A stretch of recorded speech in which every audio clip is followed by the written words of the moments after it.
Hello students, myself Dr. Neeta Avasthi, Department of Geography, राजकीय कला महाविद्यालय अलवर। बच्चों, आज हम जिस टॉपिक पर चर्चा करेंगे वह है जलवायु यानी क्लाइमेट। किसी भौगोलिक क्षेत्र की दैनिक वायुमंडलीय दशाओं को हम मौसम कहते हैं तथा मौसमी दशाओं के निर्माण में जो तत्व योगदान देते हैं वह मौसम के तत्व कहलाते हैं। इनमें तापमान, वायु दाब, आर्द्रता, पवन की गति, मेघावरण आदि प्रमुख हैं। इन तत्वों में प्राय परिवर्तन होता रहता है, यानी ये तत्व कभी भी एक से नहीं रहते। दूसरी ओर इसी क्षेत्र या प्रदेश की लंबी अवधि की प्रचलित मौसमी दशाओं के योग को हम जलवायु कहते हैं। यह समय अक्षांशीय स्थिति, महाद्वीपीय एवं महासागरीय सापेक्षिक स्थिति तथा उच्चावच लक्षणों से निर्धारित होती है। भारत की जलवायु पर विभिन्न कारकों का प्रभाव पड़ता है तथा देश के प्राप्त विस्तार या उच्चावच व प्रायद्वीपीय अवस्थिति के कारण जलवायु में हमें काफी विविधता देखने को मिलती है। यानी हमारे भारत में जलवायु एक सी नहीं है, विभिन्न भागों में विभिन्न प्रकार की जलवायु देखने को मिलती है, क्योंकि जलवायु के ऊपर विभिन्न कारकों का प्रभाव पड़ता है। इसके उत्तर में पूर्व से पश्चिम तक विशाल हिमालय पर्वत स्थित है, जिसके मध्य एशिया से आने वाली ठंडी पवनें रुक जाती हैं तथा देश की उष्ण कटिबंधीय जलवायु का अनुभव होता है। दूसरी ओर ऊंची पर्वत श्रेणियां दक्षिण पश्चिमी मानसूनी पवनों को रोक के वर्षा करने में अनुकूलता प्रदान करती है। इस प्रकार हिमालय पर्वत तंत्र मानसूनी पवनें भारत की जलवायु एकता प्रदान करते हैं। इस विशाल एकता में अनेक विभिन्नता भी हमको देखने को मिलती है। जलवायु की विभिन्नताएं पवनें, तापमान, वर्षा, आर्द्रता एवं शुष्कता के रूप में तथा सागरीय निकटता या उसकी दूरी, सागर तल से ऊंचाई, पर्वतों से दूरी, सामान्य उच्चावच के कारण मिलती है।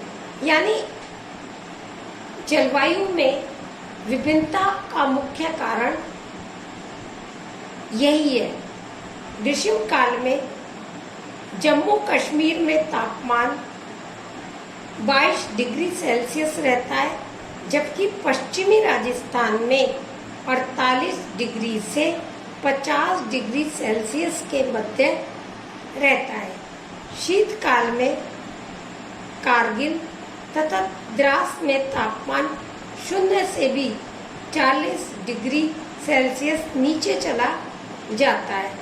दूसरी ओर जब हम चेन्नई को देखेंगे तो हमें पता पड़ेगा तापमान 20 डिग्री से 22 डिग्री सेल्सियस के आसपास रहता है। वर्षा की दृष्टि से भी हमें काफ़ी विभिन्नता देखने को मिलती है। जैसलमेर में औसत वार्षिक वर्षा 12 सेंटीमीटर है, जबकि मेघालय के चेरापूंजी की औसत वार्षिक वर्षा 1142 सेंटीमीटर है। यानी आप देखिए कितना अंतर देखने को मिलता है। इसी प्रकार जितनी वर्षा 10 वर्षों में जैसलमेर में होती है, उतनी वर्षा गारो की पहाड़ियों में स्थित तूरा नामक स्थान पर एक दिन में होती है। आर्द्रता एवं मौसमी लय की दृष्टि से भी हमें काफ़ी विभिन्नता देखने को मिलती है।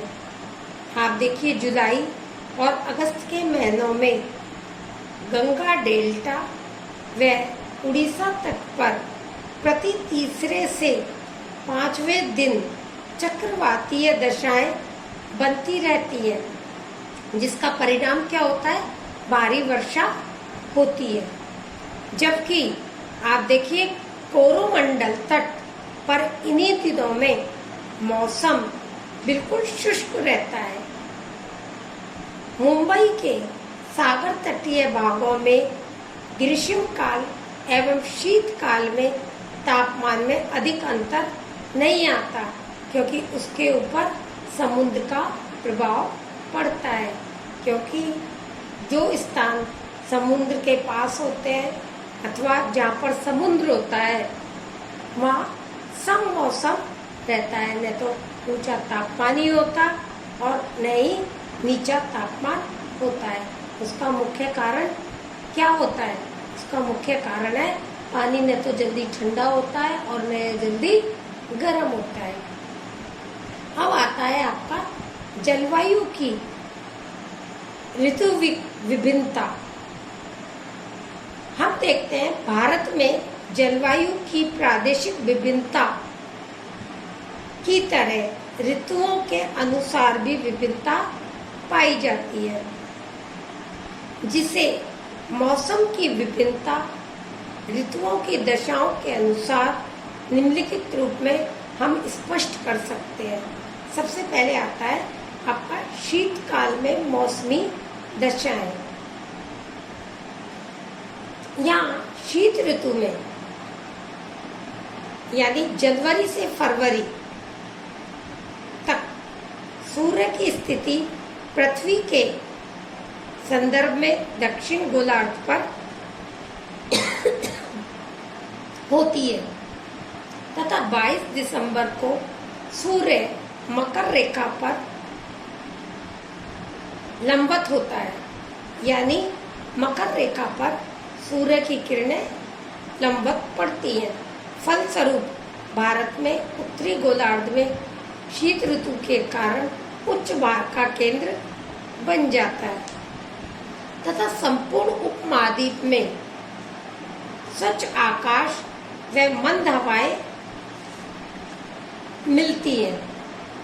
ये मौसमी दशाएं मध्य एवं पश्चिमी एशिया के उच्च वायु दाब से प्रभावित होती हैं, जिसके कारण पवनें भारत में पश्चिम एवं पूर्व में प्रवेश करती हैं। उत्तरी मैदान में शुष्क हवाएं चलती हैं, जो व्यापारिक पवनों के संपर्क में आती है तथा मध्य गंगा तट तक चली जाती है। फलस्वरूप संपूर्ण उत्तरी व पश्चिमी भारत इन उत्तर पश्चिमी पवनों के प्रभाव में आ जाता है। इसका प्रभाव क्या पड़ता है? मौसम काफी सुहावना होता है। इस ऋतु में उत्तरी एवं दक्षिणी भारत में तापमान में सामान्यतः अंतर देखने को मिलता है, जिसके अंतर्गत उत्तर से दक्षिण में जाने पर तापमान में वृद्धि होती जाती है। उत्तर में शीतलहर का प्रकोप भी देखने को मिलता है। शीतकाल में उत्तरी भारत में न्यूनतम तापमान दिसंबर जनवरी में देखने को मिलता है। उत्तर में तापमान 15 डिग्री से 20 डिग्री सेल्सियस तथा दक्षिण में 25 डिग्री से 30 डिग्री के मध्य रहता है। सागरीय प्रभाव के कारण तटवर्ती क्षेत्रों में शीतकाल में तापमान 20 डिग्री के आसपास रहता है। पश्चिमी राजस्थान में रात्रि का तापमान 0 से नीचे पहुंच जाता है। जनवरी में अंतिम सप्ताह तथा फरवरी के प्रारंभ में तुर्किस्तान एवं कैस्पियन सागर की तरफ से ठंडी पवनें उत्तरी पश्चिमी भारत में प्रवेश करती हैं, जिससे तापमान और अधिक गिर जाता है तथा कोहरा और पाला उत्पन्न हो जाता है। शीतकाल में वर्षा पश्चिमी विक्षोभों से होती है। ये विक्षोभ उत्तरी भारत में भूमध्य सागर से आते हैं। ईरान पर उष्ण व शीत वाताग्र भी बनते हैं।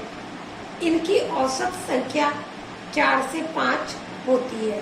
इसके प्रभाव से संपूर्ण उत्तरी भारत सर्दी की चपेट में आ जाता है, यानी संपूर्ण उत्तरी भारत में इस समय शीत ऋतु होती है और कहीं कहीं हल्की वर्षा हो जाती है। पर्वतीय क्षेत्रों में सामान्यतः हिमपात होता है। शीतकाल में मानसून पर वर्षा होती है। इस प्रकार शीतकाल में वर्षा की कमी के कारण वायु में आर्द्रता की कमी होती है। मध्यवर्ती भागों में तापमान व आर्द्रता की मात्रा अरब सागर के तटीय भागों में तो फिर 40-50% ही रहती है, जबकि थार के रेगिस्तान में 0 होती है। तो ये इस तरह हमारे भारत की शीतकाल में जलवायु की स्थिति रहती है। अब दूसरा आता है ग्रीष्म काल में मौसम की दशाएं।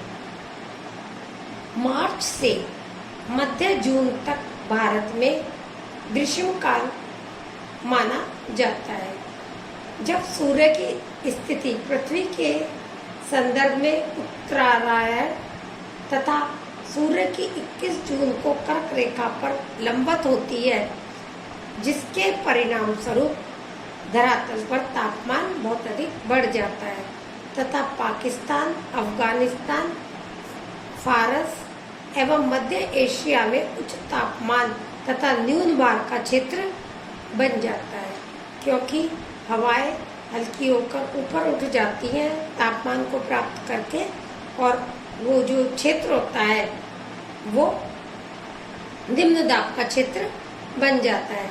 इस कारण विषुवतीय रेखा के दक्षिण से दक्षिणी पूर्वी व्यापारिक पवनें मुड़कर अरब सागर तथा बंगाल की खाड़ी में उतरती हैं, जिनकी दिशा दक्षिण पश्चिम में होती है।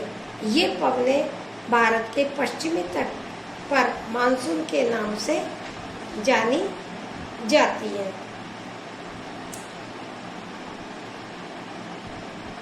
अब आपका आगे आता है कि ग्रीष्म ऋतु के अंदर क्या कारण है कि तापमान जो अपना जो धरातल का जो क्षेत्र है वहाँ पर निम्न वायुदाब बनता है। क्यों? क्योंकि उसका कारण है हवाएं हमेशा तापमान को प्राप्त करके हल्की हो जाती हैं, हल्की होकर ऊपर उठ जाती हैं और जिससे कि निम्न वायुदाब का क्षेत्र बन जाता है। इस निम्न वायुदाब के क्षेत्र में सभी दिशाओं में पवनें आकर्षित होती हैं, जो उत्तरी गोलार्ध के साथ दक्षिणी गोलार्ध की पवनें भी इस ओर आती हैं। ये पवनें लंबी दूरी तक सागर के ऊपर से आने के कारण इनमें क्या होती है? आर्द्रता होती है, क्योंकि ये समुद्र से जल, जो समुद्र का जो जल है उससे नमी ग्रहण कर लेती हैं। सामान्यतः इन पवनों को दक्षिणी पश्चिमी मानसून भी कहते हैं।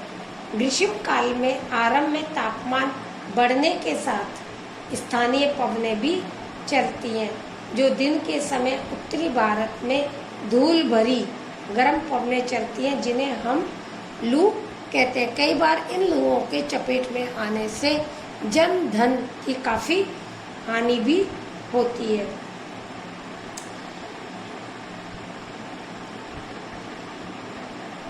अब आता है आपका अगला, वर्षा ऋतु में मौसमी दशाएं। वर्षा ऋतु की समय की जो अवधि है, संपूर्ण देश में समरूपता नहीं मिलती। मानसून विभिन्न स्थानों पर विभिन्न तिथियों पर पहुंचता है। उत्तरी भारत में वर्षा की ऋतु जून से सितंबर के मध्य मानी जाती है। यह अवधि दक्षिण से उत्तर की ओर तथा पूरब से पश्चिम की ओर घटती जाती है। इस संपूर्ण अवधि में दक्षिणी पश्चिमी मानसून का प्रभाव रहता है। जून में सबसे गर्म महीना रहता है, यानी इस समय जून के महीने में अत्यधिक तापमान बढ़ जाता है। जुलाई अगस्त में तापमान में गिरावट आती है। सितंबर में वर्षा के कम होते ही एक बार तापमान फिर बढ़ता है। जून में उच्चतम तापमान के कारण न्यून वायु दाब का केंद्र बन जाता है। फलस्वरूप आर्द्र पवनें इस क्षेत्र की ओर चलने लगती हैं और अचानक वर्षा आरंभ होती है, जिसे मानसून का विस्फोट भी कहा जाता है। दक्षिण भारत के तटीय भागों में जून के प्रथम सप्ताह में आरंभ हो जाती है। केरल के तट पर जून के प्रथम सप्ताह में मानसूनी पवनें वर्षा आरंभ कर देती हैं। मालाबार व कोंकण के तट पर 10 से 15 जून तक वर्षा आरंभ हो जाती है। यह वर्षा निश्चित व निर्धारित न होकर पूर्वा पवनों एवं गर्त चक्रवातों से प्रभावित होती है।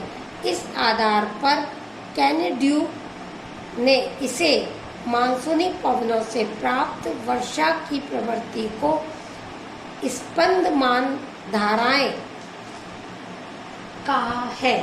यह पश्चिमी घाट पूर्व में कम प्रभावी होता है। यहाँ ढालों से उतरकर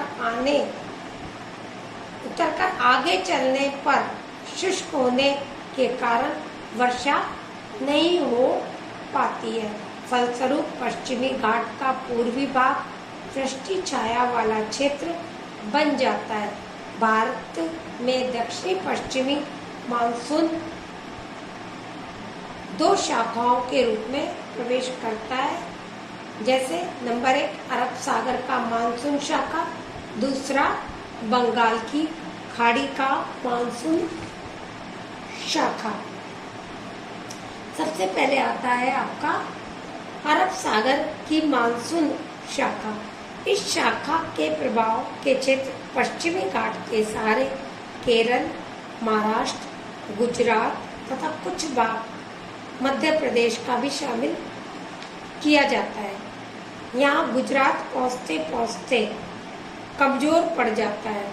इस शाखा से सर्वप्रथम त्रिवेंद्रम में वर्षा होती है, तत्पश्चात उत्तर में अग्रसर होती है तथा 10 दिन बाद मुंबई पहुंच जाती है, जहां काफी वर्षा होती है। इसी तरह दूसरी ओर आता है बंगाल की खाड़ी की मानसून शाखा।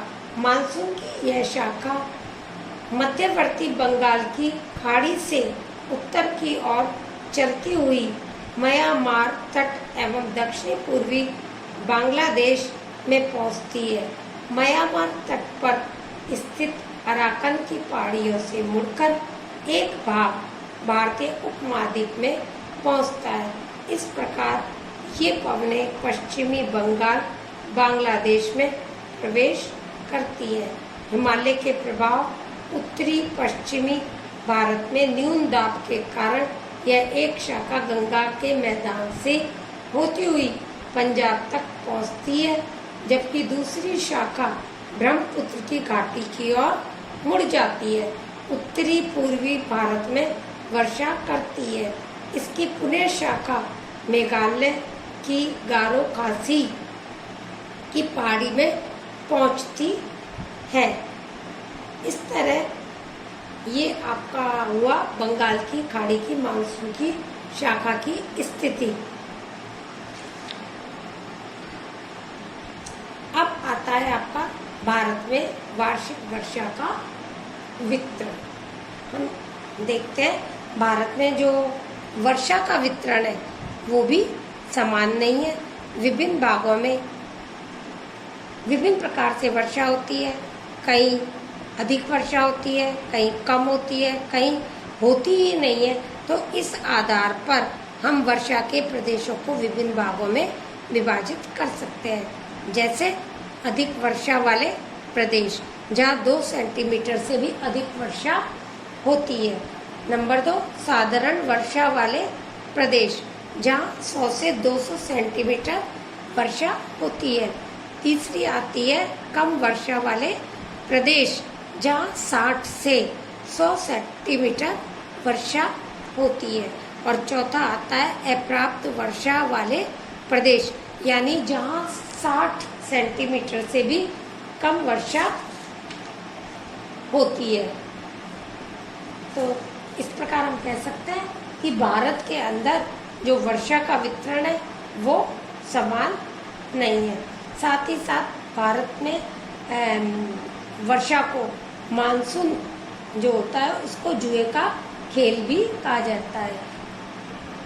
जैसे जुआरी जुआ खेलता है तो वो जीत भी सकता है और वो हार भी सकता है। उसी तरह यदि समय पर मानसून आ जाता है तो जीत हो जाती है और समय पर मानसून नहीं आता है तो हार हो जाती है।